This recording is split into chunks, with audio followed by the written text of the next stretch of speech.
Salut tout le monde, sixième épisode de la série du journal d'un doctorant confiné, de nouveau dans une ambiance un peu plus orange, un peu plus nocturne.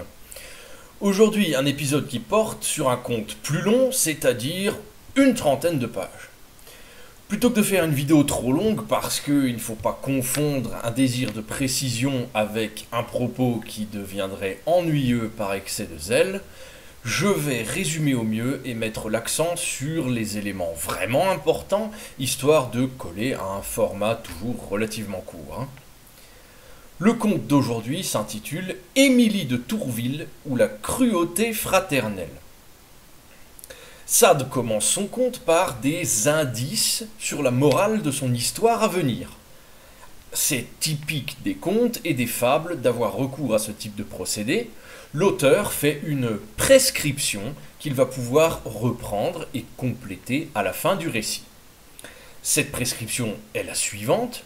Au sein d'une famille, si un membre se fait duper ou défaille d'une quelconque manière, mieux vaut lui venir en aide que de l'enfoncer davantage au nom de l'honneur. Ou au nom d'un honneur complètement surfait ou inapproprié. C'est bien là qu'il faut en venir. Mais je laisse ça en suspens. Le message va très certainement évoluer. C'est du moins ce que la morale chrétienne voudrait entendre, mais qui en même temps, paradoxalement, est tout à fait contraire aux agissements des libertins habituels de Sade.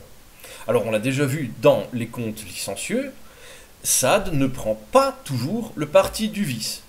Et ces contes, qui ont même une vocation pédagogique, une vocation didactique quelque part, ces contes ne prennent pas toujours le parti du mal qui surclasse le bien. J'en viens au fait. Le comte de Luxeuil, âgé de 56 ou 57 ans, c'est précis cette fois-ci, se promène et tombe sur une jeune femme blessée et saignant abondamment des bras. Il la ramène chez lui, dans le plus grand secret, et la fait soigner. Au bout d'une semaine, elle est à peu près remise, elle lui raconte le récit de sa vie. Elle est la cadette d'une famille très aisée, on apprendra plus tard qu'elle a tout juste 17 ans, et se présente comme Mademoiselle Émilie de Tourville, fille du président de Tourville. Alors on ne compte plus les présidents dans l'œuvre de Sade, il y en a tant et plus. Elle a également deux frères qui ne partagent pas, d'après ses dires, ses bons sentiments fraternels. La jeune fille a la permission paternelle de se promener en dehors de la propriété, accompagnée de sa servante, qui a un rôle mineur, une dénommée Julie. Un beau jour, lors d'une promenade, elles se font aborder par un groupe de jeunes hommes qui les prennent à tort pour des filles aventureuses ou même pour des filles faciles ou pire, et se font secourir par un jeune homme qui, après les avoir accompagnées, fait la promesse de les revoir lors de chaque sortie si possible, ou en tout cas au hasard de la rencontre. Les rencontres suivantes ont effectivement lieu chaque jour, et au bout d'un mois, ils s'avouent leurs sentiments respectifs. Le jeune homme organise alors des rencontres secrètes avec la jeune fille, sous couvert de visite chez sa tante, et soudoie sa servante Julie à l'encontre de sa maîtresse.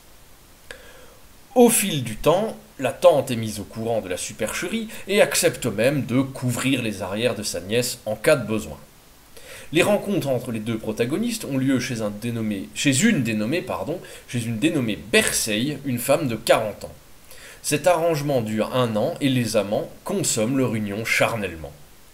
Un beau jour, Émilie de Tourville se fait piéger par Madame Berceil qui la livre à des attouchements dans une maison voisine contre sa volonté et contre rémunération pour une certaine somme d'argent. Le piège devient plus sournois encore, puisque Madame Berceil feint le remords et enjoint l'héroïne de garder le secret pour ne pas perdre son amant. Ce dernier laisse un billet chez Madame Berceil pour donner rendez-vous à sa bien-aimée le surlendemain. Madame Berceil pousse le culot jusqu'à proposer à Émilie de laisser tomber sa relation unique et la monogamie en général, et de devenir libertine contre paiement pour des parties fines.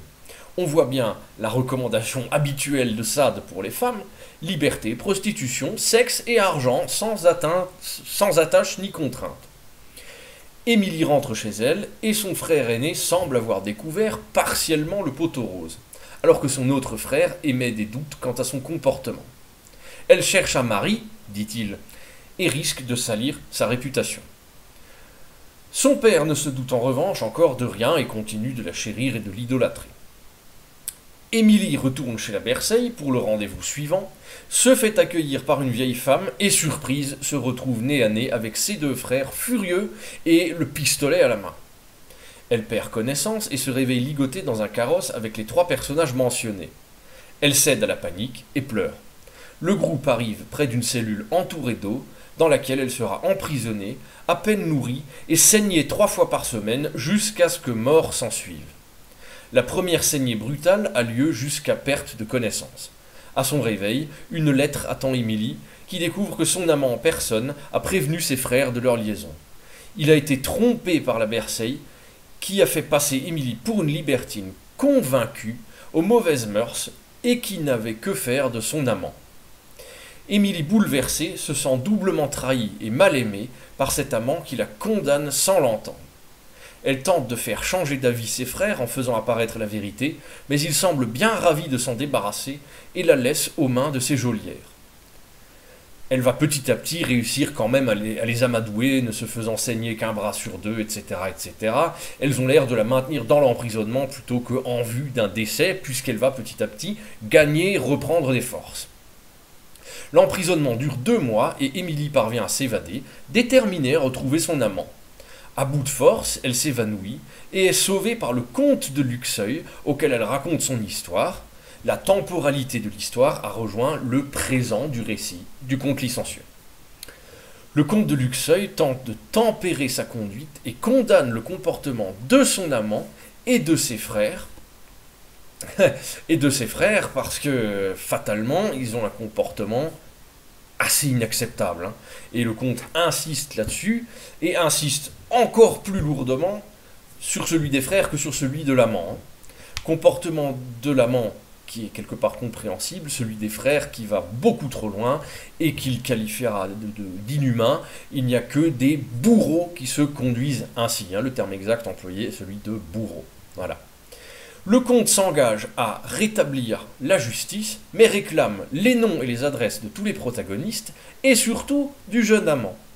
Émilie s'exécute et nomme le marquis de Luxeuil, soit le fils de son bienfaiteur qui est frappé de stupeur.